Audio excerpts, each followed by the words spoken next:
সচরাচর আমরা বলে থাকি যে বাঁধা পড়ে আছি সংসারে, কি করে যাব ভগবানের কাছে, পুজোতে যাব কি মন্দিরে যাব, আমরা বলেই থাকি বটে। কিসের বাঁধনে বাঁধা হয়ে আছি আমরা? কেউ কি দড়ি দিয়ে বেঁধেছে, না লোহার চেন দিয়ে বেঁধেছে? কেউ তো বাঁধে, কিন্তু আমরা মনে করি বাঁধা পড়ে আছি। আসলে আমরা কর্মের বন্ধনে বাঁধা, এর থেকে রেহাই নেই। তবে হ্যাঁ, রেহাই আছে।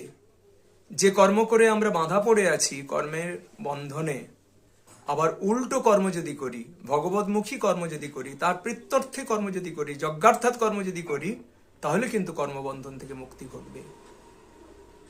কর্মানুবন্ধিনী মনুষ্য লোকে, এই মনুষ্য লোক কর্মের বাঁধনে বাঁধা। আবার এই বন্ধন খুলে যাবে যজ্ঞার্থাৎ কর্ম যদি করি, আর ভগবানের প্রত্যর্থে তাকে ভালোবেসে যদি কর্ম করি, জগৎ হিতার্থে